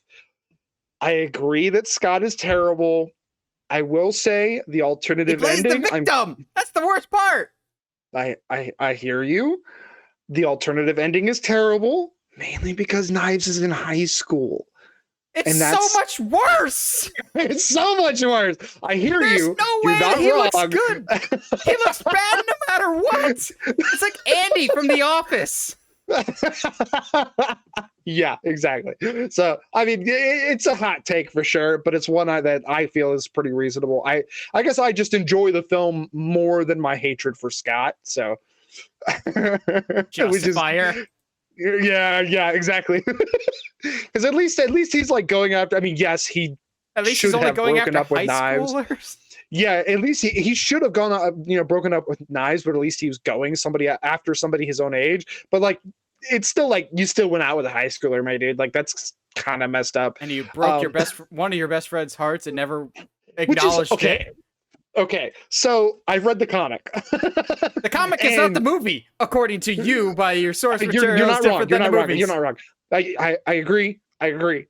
You're not wrong. However, the comic does, like, I'm saying it because the comic explains some more stuff, and like what happened between him and Kim, and like also Winston, like what is it? Winston, his roommate, ends up ends up with the lead singer of their band. Like they end, like the lead singer of the band realizes that he's been gay this whole time, and then they get with it. It's crazy. It's such a wild comic book. You made me cheer for Chris Evans before. I actually liked his character a whole lot more than Scott, because at least he seems somewhat nice. He's like, oh, you didn't know about the evil exes? Oh, my bad. Okay, no, I'll help you out. My like, bad, I genuinely believe he's a better person than Scott. Yeah, kind of. But see, like that, I think the story though, and I think something you can say is at the end of the day, all of Ramona's exes are very toxic. Like Evans was still very like, while he seemed like a nice guy, he was only kind because he didn't want to blind. He was like, oh, Scott, I'm sorry, dude, you didn't know, my bad. But he still throws it in his face later. All of her exes are not good people. So that is I think a story point. Including I don't know what to do Scott. with that. Yeah, exactly. Scott should have been another ex, unfortunately. So that means he gets murdered next time. Yes. Yes. So this kind of goes, excuse me. This kind of goes hand in hand with our last kind of news story that we did. I have no real problems with reboots. I think reboots. I don't have it on my list, but I've thought of the exact same thing. I think reboots are a great opportunity. Unlike most people, I don't see any movie as perfect. There's always something you can do better. There's always something you can. Okay, yeah, that's the best way to do it. But that's not the point. But like, but I say that in this perspective, like, okay, cool. Stuff like, what did we just recently, like all the Disney remakes, I didn't really have a problem with that. I'm like, what we ended up getting, obviously I'm going to have problems with, but it is an opportunity to do stuff better, to do something a little different and something a little bit more entertaining. And I think it just, to outright go, I'm tired of reboots. I understand original ideas are absolutely something you want to see more of. Then, hey, I don't know, maybe go see the original ideas instead of just going to see the reboots so you can complain about them. But that's a whole nother conversation for another day. But I've also said, and we've talked about this on the podcast before, everyone that's just like, oh, original ideas are dead and it's only reboots and sequels. Universal Monsters, the ushering in of the horror genre, those weren't original ideas. They were based off of books and stories. Bram Stoker's Dracula, and before that, copyright-free Dracula with Nosferatu, Invisible Man by H.G. Wells, Frankenstein by Mary Shelley. Like, those are based off of things. Yeah. How dare movies be based off of something that already pre-exists? Or like, and like Lawrence of Arabia. Despite, it's a book. Yeah. And like, no matter what you and I ended up thinking of it, because the end product wasn't what I really would have liked with the Green Knight. At the end of the day, everyone's like, oh, I want to see something original. I want to see something like a new take on something. So a lot of the stuff that A24 puts out is very original. It's very unique, and very few people go and see it. And it's like, so what do you actually want? So to me, reboots are they're an opportunity. I have no real issue with them. Obviously, like if you're going to do Craven, maybe not make him a vegan, but that's not the point. You know what I mean? Like, at least you're trying to do something different. And if it ends up being entertaining, I can forgive that. I'm not one of those comic book nerds who's like, no, he has to be 100% comic book accurate for me to be entertained by this movie. Obviously, you can tell by my neck beard that I don't get out often. So therefore, this must be exactly my expectations. Just whatever, dude. I get out of here. Reboots are fine. Last thing on this, because I'll tie it into something else perfectly. All those people that are complaining, Disney's out of original ideas. Did you realize for a good chunk of like the 40s through the 60s, almost all their live action stuff was based off of books, right? This Fiddler Robinson Treehouse, Treasure Island, 20,000 Leagues Under the Sea. Like they've adapted stuff ever since the get-go. But sticking on the reboot and remake train, segueing perfectly. Here's the one that I know for a fact. If I die on this hill, Josh will be having my back on this, and we will die together. The Karate Kid remake is better than the original. Y'all are just too scared to admit it. Absolutely. I'm dude, it took me everything in me not to cuss there. I just need you to know that. Yeah, like absolutely. F yeah. Like, come on. It is so much better. And this is coming from someone that likes the original Karate Kid. Josh hates it, but I like the original. Yeah, doesn't hate it like I do. I don't even hate it. The new one's better. It's absolutely better. Jaden, no matter what you say about him, is a more interesting protagonist than Danny. The I forget his name in the movie, but Jackie Chan's character is Mr. way Han. more interesting than Mr. Miyagi. Let's go, dude. There's so much more to like in that. Also, like Jackie Chan being involved with the choreography absolutely helps. I was like, don't get me wrong, Mr. Miyagi is one of the most iconic movie characters of all time. But looking at the character, he's like a Yoda type, and that was a very intentional choice. But he's the stoic, always there, always confident, always wise. The closest to any form of characterization is when he gets drunk and passes out and tells Daniel about his wife, and I think he had a kid back when he lived in Okinawa, and they died or something when he was off to war, or he had like a lover at one point and he lost it because of war.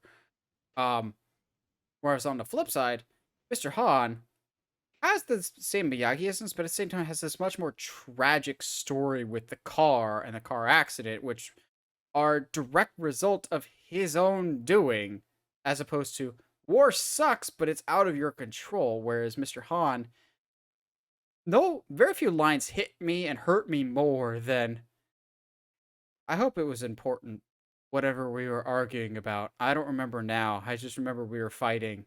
I hope it was important because they get in this fight right before the car accident that kills his wife and his kid. I'm just like, ugh.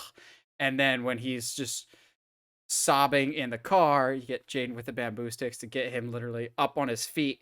And the master-apprentice relationship isn't that. It's a straight-up partnership. You need each other to do the moves.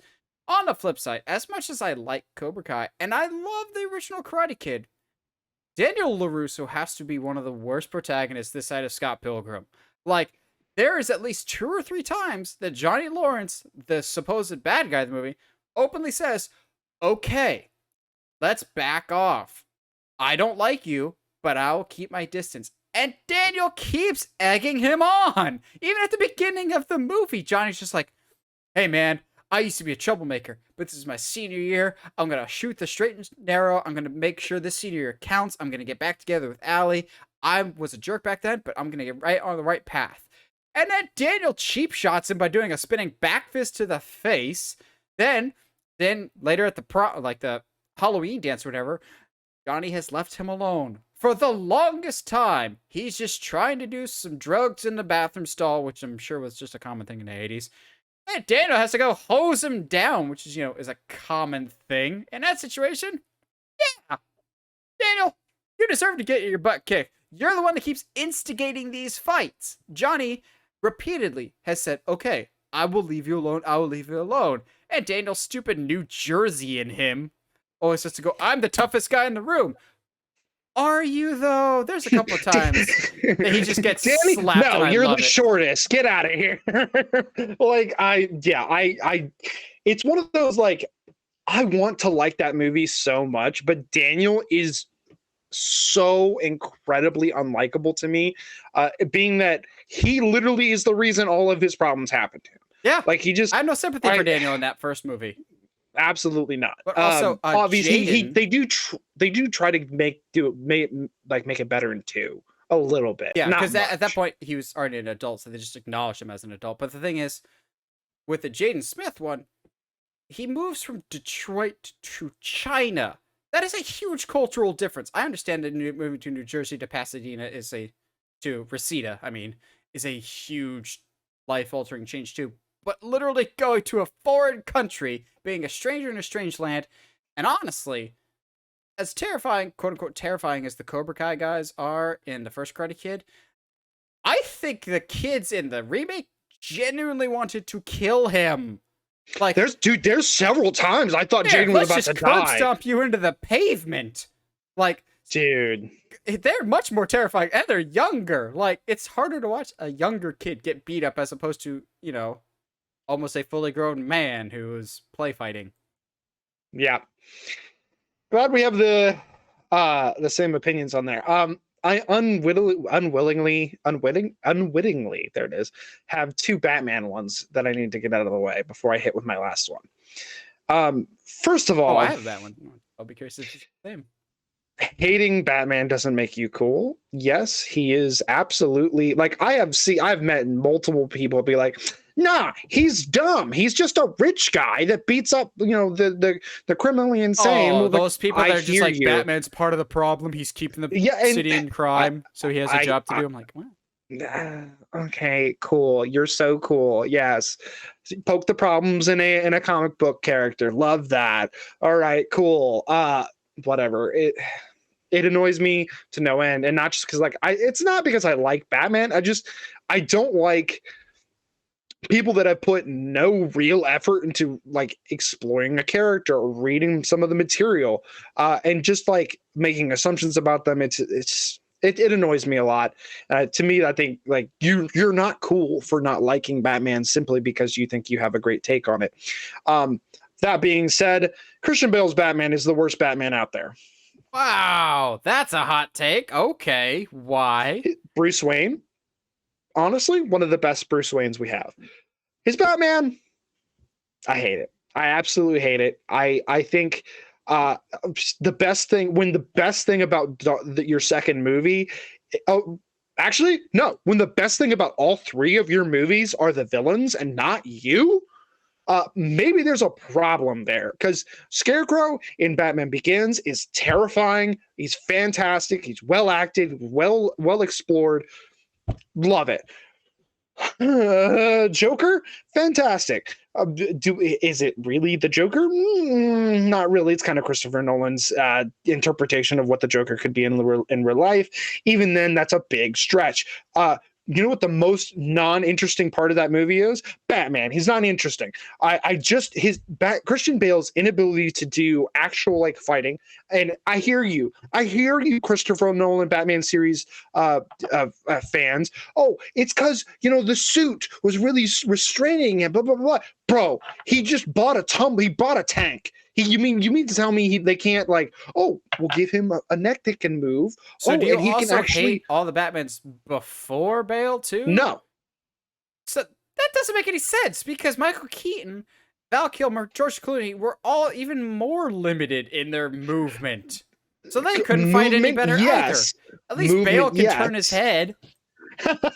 Yeah, but that shouldn't. At least Bale has a belt that fits, unlike Michael Keaton that almost loses his belt in Batman '89. That is fair, but I think those ones are commonly accepted as not like.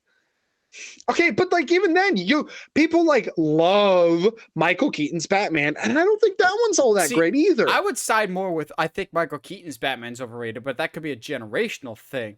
As it stands right now, Christian Bale is still my favorite Batman, but that's only because Robert Pattinson only has one movie under his belt. Give him more movies. Josh is being contrarian. I've never really gotten the Michael Keaton thing, though. I don't think he's particularly a good Bruce Wayne. His Batman's okay. His Batman's not bad. His Bruce Wayne is awful, I think. I'm with you on the Keaton thing. Christian Bale, I definitely don't see it, though. You just hate the trilogy, though.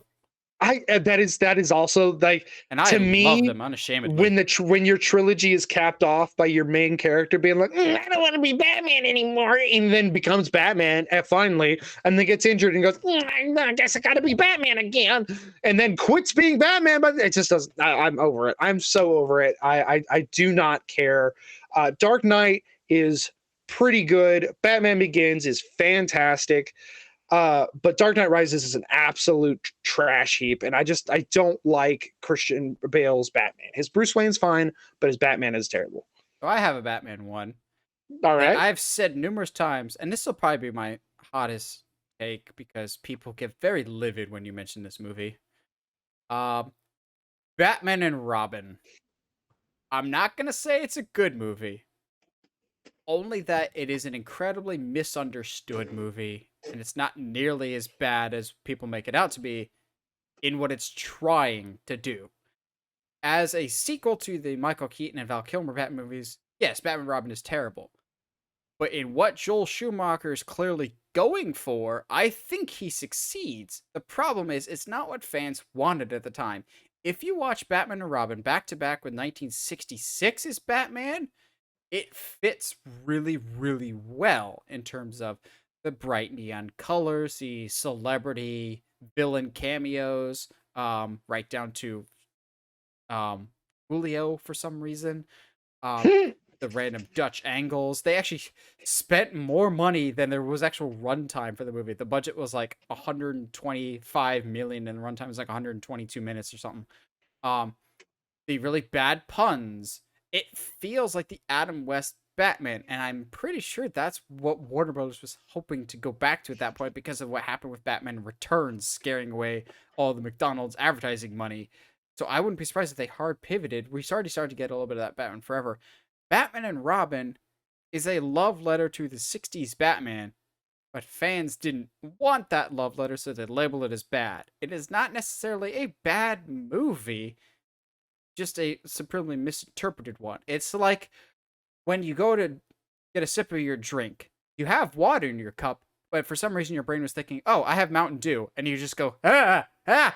Your brain has to adjust for a second of, oh yeah, this is actually something. I just thought it was something else, and I have to drink it accordingly. Batman and Robin is still a bad movie. And I don't think it's nearly as bad as people make it out to be because they just see it as one thing when it was never intended to be that thing. Yep, that's yeah, it's pretty fair. I mean, like you and I have had that conversation over and over and over again. The Happening is great. I don't know about that, we but it's solved not The Happening. there are ways to solve The Happening. It's anyway, but yeah, Batman and Robin is nowhere near as bad, I think, as what a lot of people make it out to be. I think it, and this is one of the reasons I think I need to go back and rewatch Multiverse of Madness, because we definitely went into it with the expectation of it being something else, and it was not that. So I'm curious as if I change my perspective on what the movie's supposed to be, then I wonder how good it actually is. Now, that being said, I don't think it's going to really change much, but that's not the point. So I only have one more. Oh, I got 5 more. Perfect. Oh, hit me with yours, buddy. Oh, you bring up Multiverse of Madness. I'll bring up my one and only Marvel one. I don't know when it became popular to start hating on this movie, but the first Thor movie by Kenneth Branagh is the single most underrated comic book movie of all time, besides, The Crow, but I feel like that's got a cult following. I don't know why it became cool all of a sudden to hate the first Thor and be like, oh, like good Thor movies, that Thor Ragnarok. No. I was there. Y'all liked the first Thor movie when it came out. I will not forget that. I still thoroughly enjoy the first Thor. Is it the best? No, it's still Ragnarok. And then the magnificence that is Thor Love and Thunder is, 100 miles away in a trash heap somewhere. But the first Thor, minus the wonky eyebrows, is a surprisingly great movie that on paper should not have worked at all. It should not have fit in the same universe as a man that builds giant mechanical suits. Chris Hemsworth is perfect. Loki is still an interesting character at this point, not completely overdone. And also, it's like one of the only times that we ever see him blue. He's the only good, sympathetic, or interesting villain for a long time in the MCU. Anthony Hopkins is great as Odin. I feel like we sleep on how good Patrick Doyle's music is. Like, I still get this rush of excitement and emotion whenever the destroyer is about to destroy the town, and all of a sudden the hammer flies out of nowhere and it flies into Thor's hand, and the music kicks in. He's got the armor, and you're like, that's Thor. This is what's called a hero's journey. And it was incredibly well done. I remember the first time I saw it in theaters when he breaks into the facility. He's about to grab the hammer. Like, this feels kind of quick. Why is he grabbing the hammer now? It feels short. Oh, he can't lift the hammer. He's not worthy. Oh, that's really cool. Let's enjoy the rest of this movie. I love the first Thor, and I don't understand why it became popular. I hate it. I think it's the most overlooked movie in, well, both the MCU, probably just comic book in general. I think it's got this great, bright, vivid color palette that's missing from a lot of MCU movies. Um, it's not afraid of the camp, which I think is a good thing. And Josh just likes Thor in general. Well, yeah, duh. Sorry, my phone was going off, and I was like, no, no, no, no, not No, now. no, no, no. Now, now, now. Gosh, wow, I haven't thought about that Family Guy quote in a while. But no, yeah, first Thor is absolutely fantastic, and it's the reason I think a lot of people got into the Marvel universe. Iron Man's cool, still kind of a prick, but like he's Thor is the, I think, to me, one of the more quoted ones. Whether you really like with another, or when he walks into a pet, walks into a pet store and is like, "I need a horse." It's like, well, I have a ferret here. Give me one of those tall enough to ride, like. But then, before Winter Soldier and Civil War, Cap became my favorite. Leading up to the first Avengers movie, Thor was my favorite by a wide margin. I think that was due in no small part to each character's first movie, and I really just liked what Chris Hemsworth brought to the table. That being said, I still hated Natalie Portman, even way back then. She's a great actress, just Jane sucked, and I'm glad she's gone forever, hopefully. Darcy's also, just the worst, but she got fixed at least a little bit in WandaVision. Then we get No Pants in the sequel, and then that's the thing that happened. But we all try and forget Thor: The Dark World. So we're gonna go. What you got? Hit me with it. I've got one that I can never fully explain why. It just is. You know those actors or actresses that, whatever reason, you just can't stand them? I hate Amanda Seyfried. I don't know why. Really? I just do. I've never liked her. I just hate Amanda Seyfried. If you ask me why, I genuinely can't tell you why. Just something about her just doesn't sit right in the yes. I don't like her. In the yes. I don't have the words to explain my hatred. I know that body part. The yes, of course. I am eloquent with many a words, except when I need to use them the most to describe my hatred of the Seyfried. I don't get what it is. It's just something about her just irks me. That's the right word. She irks me, man. She's been in movies that I like.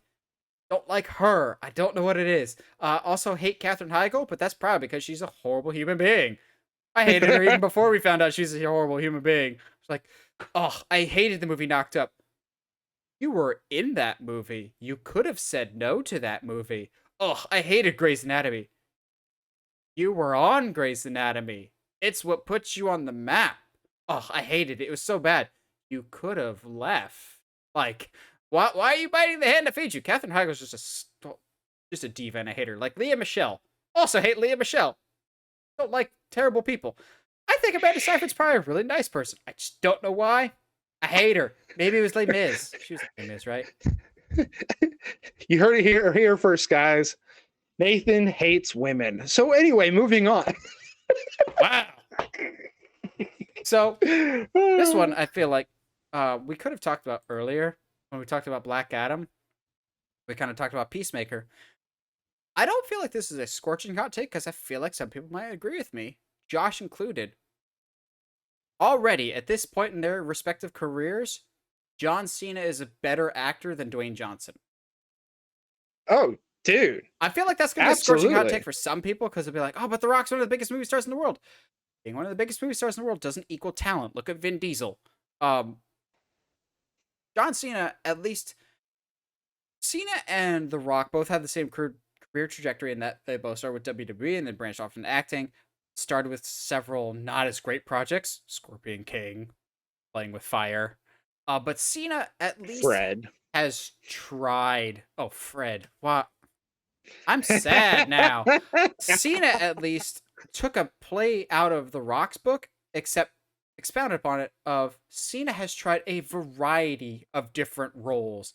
Him in Trainwreck is not the same as him in Bumblebee, which is not the same as him in Blockers, which is not the same as him in Peacemaker. Whereas The Rock, minus like one or two movies like Gridiron Gang or Walking Tall, Like almost all the Rock movies are the same of bald man in a tight t-shirt in the jungle somewhere, looking a little slightly disheveled. Like that's what Rock movie am I talking about? Jungle Cruise, Walking Tall, Jumanji, Jungle Cruise. I don't know at this point. Rampage. I don't know. The Rock, he's really good at what he does. But it's really only one thing. John Cena has shown a willingness to learn and adapt as an actor and try different things. I can say the same thing about Batista. Batista has shown a Yeah. willingness I was about to bring him up. Absolutely, dude. Batista has shown a willingness to learn and hone his craft. Like, he was an okay actor in the first Guardians, but that worked for the character of Drax. Then he took little bit parts in, like, James Bond, Blade Runner, Dune. He's taken these parts to really try and grow his creative muscle and widen his acting range, whereas The Rock's like, I'm really good at this thing. I'm going to stick with this, which is totally fine. If you're good at something, stick with that lane and make the most amount of money as possible. Do it for free. Oh, I used that line earlier today at work, actually. But I think both Cena and Batista have been shown more of an aptitude to actually improve in their craft, whereas The Rock's just like, The Rock has improved in other things. He's a brilliant business mind, but as an actor, I've kind of got tired of his shtick a long time ago, and I think there's much better wrestlers turned actors besides him. Oh, I completely agree. And to me, I think one of the reasons that Dave has kind of, how do I say, mentally removed himself from Drax is because that is like that character is a symbol of an actor that he no longer is. And so I can totally understand how it would be hard for him to go back to that awkwardness, back to that very basic kind of acting ability. And when he's doing stuff like Blade Runner, where he is absolutely incredible, incredibly nuanced, incredible character, even though he's only on the screen for maybe 10-15 minutes. So Dave and John are absolutely changing the landscape when it comes to wrestler turned actor. Whereas, and again, not necessarily a bad thing, The Rock is just doing the same thing over and over again. The Rock opened the door, but everyone else has kind of been a little more fruitful with it. The Rock, wrestlers absolutely owe a huge debt of gratitude to The Rock for bridging the gap between WWE and Hollywood.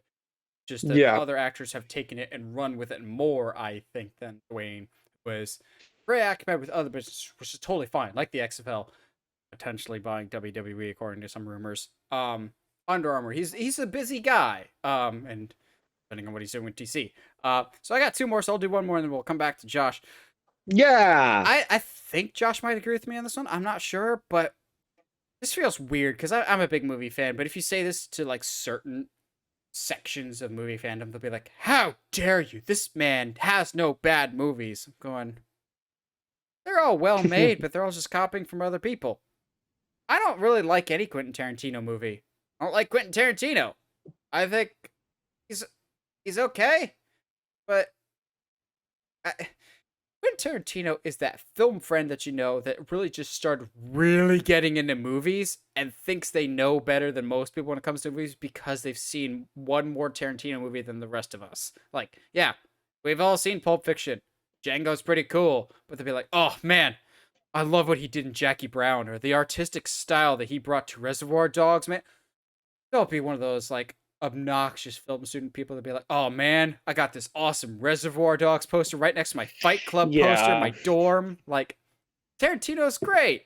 I guess. Like, he's a master of his craft, but at the same time, his craft is just borrowing from movies that you might not have seen that are much older. Like, he's got this encyclopedic film knowledge that he just kind of uses for his movies. I know every director just borrows from things that they know, but Tarantino's almost like made a career of borrowing from other people. And while I enjoy Django Unchained, probably the only one that I can at least have fun with and I somewhat like Inglourious Basterds it's okay, but I'm just not a big Tarantino fan. I don't really like his over-the-top style, and that's really the best way to describe it is over-the-top, and he relishes it, which is fine.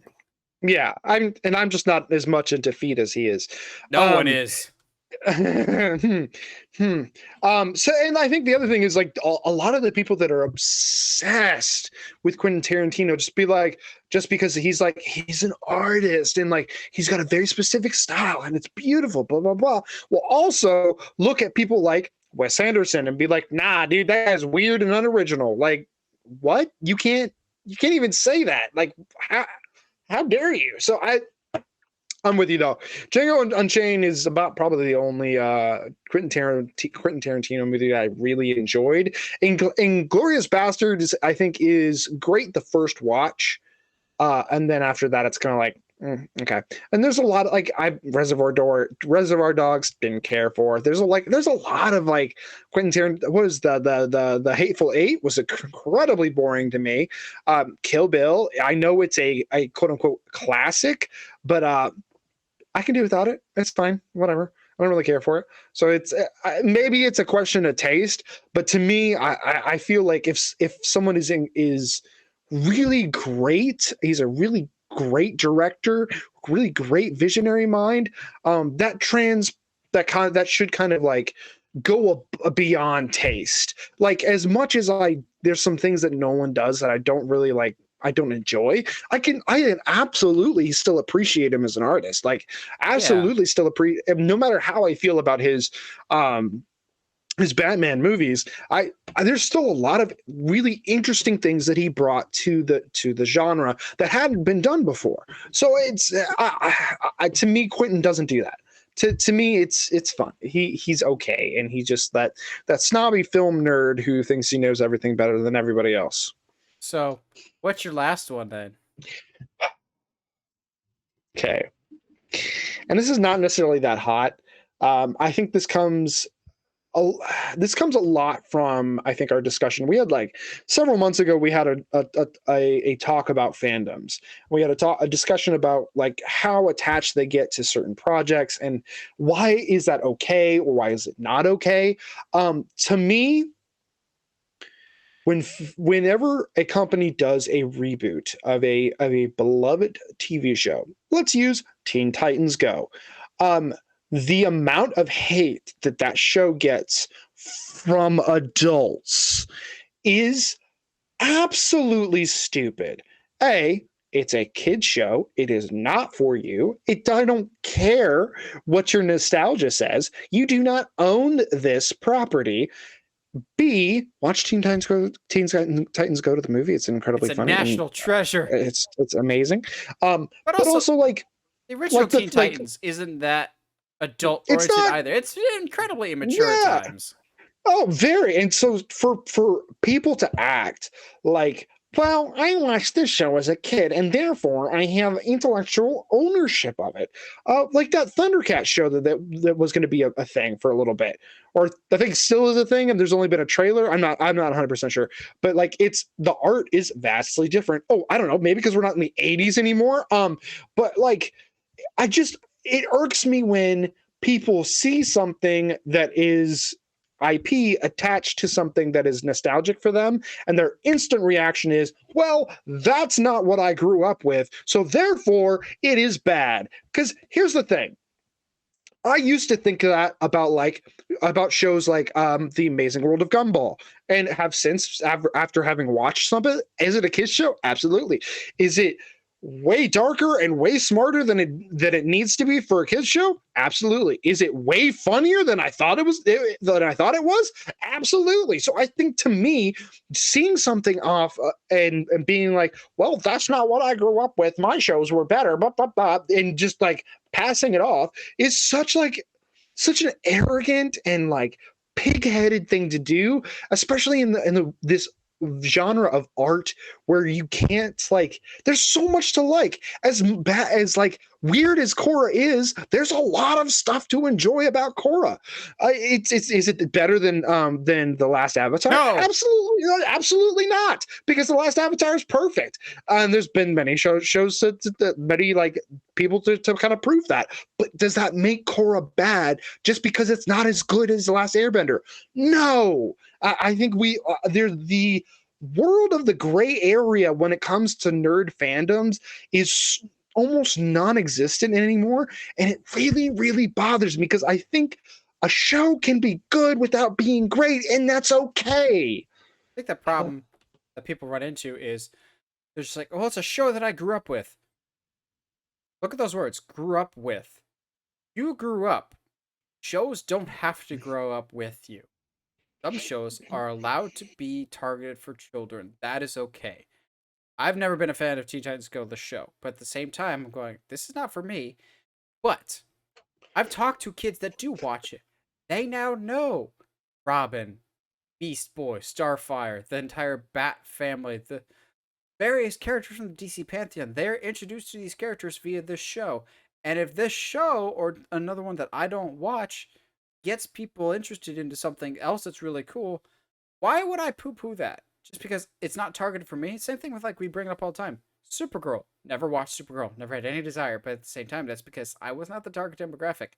I don't need the world have everything targeted to me. And I feel like fans often get insulted when, oh, I wanted to be a part of this thing, but this show's not for me, so I feel excluded. There's plenty of content elsewhere. Not everything has to be targeted for you. It's that, like, if the world was run by nothing but you as a clone over and over again, the world would cease to exist because you are an individual. Like, everyone has specific tastes and Yeah. interests. That is okay. Now, Well, and yeah, and last thing on my little bit here, to Teen Titans Go's credit, the movie is absolutely hilarious and is fantastic, and but that comes on the back of them doing a full season where they really do acknowledge the past of everything that has come before them, and they're still doing their Teen Titans Go thing, but they had several episodes where they brought back that Teen Titans show where of the one that we grew up on and had those characters interact, and that was fantastic and beautiful.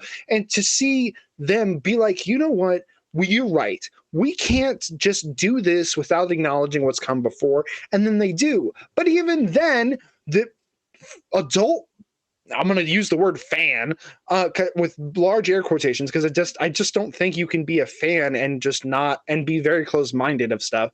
So even then, a lot of fans used that as an opportunity to be like, yeah, see, the old one's better. Go watch that instead.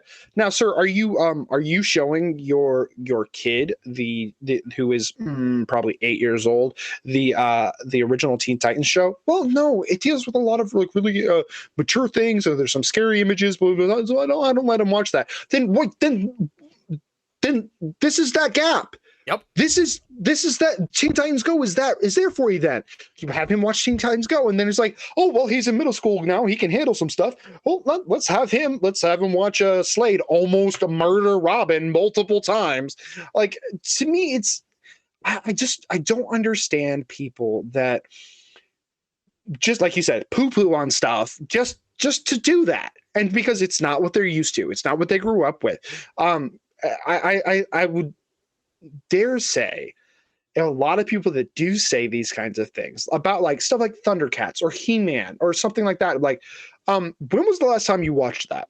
Because there's a lot of things. I think you've grown up, and your worldview has changed drastically, and there's probably a lot of stuff in those shows that you go, oh, you know what, I don't know if I agree with some of the stuff that they're doing in this show anymore.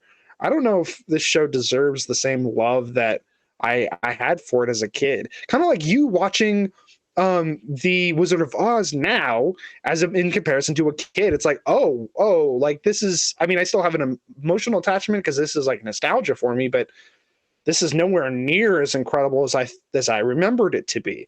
So I just hate it when adults are like crap all over the kids stuff, especially nerds, because like, you should know better. Your parents did that to you. Like, you should know better.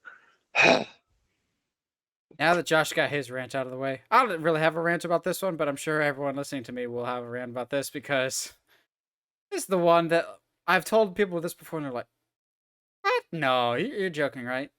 There's like a famous movie, the start of the Hollywood blockbuster, so to speak, that I think is so incredibly boring that I don't get why people were scared of it, why people flocked to see this movie. I'm talking Jaws. I have seen Jaws a few times now, and every single time, just like The Shining, I struggle to stay awake. When we see the shark looks impressive. And I get that this movie was difficult to make in terms of like filming on the water and everything else. It is so glacially paced and is not scary. And also, frankly, has some really just campy acting. We've got a shark in the water. A what? Like, that's the line read you went with for that? Okay, sure. It's just a lot of staring at the water, which I know people are like, it builds suspense, it builds tension, builds terror. But does it though? Because like Does Beryl, it? Does it really? Beryl's chasing a boat isn't particularly scary to me. Like it I'm never on the edge of my seat with Jaws. It doesn't scare me. Maybe this is a like I didn't really grow up with it. Maybe it shows its age a little bit. It's just Jaws has never done it, but I know so many people are just like it's this instant classic. It's what ushered in the modern age of blockbusters. Everything owes a lot of movies owe its success to Jaws. I'm just like, eh. Maybe it's just giant creature movies don't do it for me. Like I had no interest in seeing the Meg. I definitely not seeing Anaconda. I was like, that's because Meg was bad. But that's not the point. Because I'm with you though, and I think there is a conversation I think you and I need to have at some point to be like, okay, well, so is the reason we don't like these quote unquote classic films because our taste, I guess is what the word I want to use. Our taste is something that is not that just like 80s and 70s and 80s movies just can't capture. Because I mean, I think that's fair. I don't think that's necessarily a bad thing. I don't like it when people look, because I also do not like Jaws. I do not think it's a good film. I think it's boring. I think it's campy. It's not entertaining. The shark is, for an animatronic, looks pretty good. But at the end of the day, if I'm going to watch a shark movie, I'm going to go watch Deep Blue Sea because like it's more entertaining. And at least then I get to see somebody like absolutely decimated by a shark. Actually, multiple people, but that's not the point.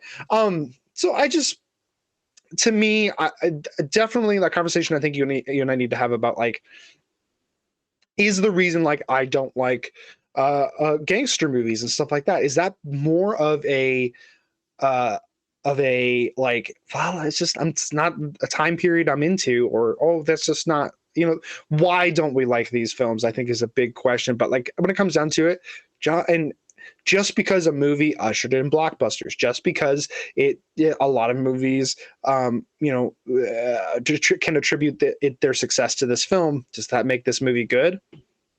I'm gonna say no. Well, what do you guys think? What are some of your like all-time most controversial movie opinions or your hot takes when it comes to movies? Let us know in the comments below. We always like hearing from you guys.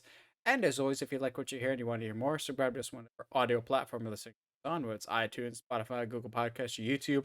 And if you haven't already, subscribe to us on YouTube. Help us get to 700 subscribers before the end of the year. And as always, stay sharp, movie guys and gals.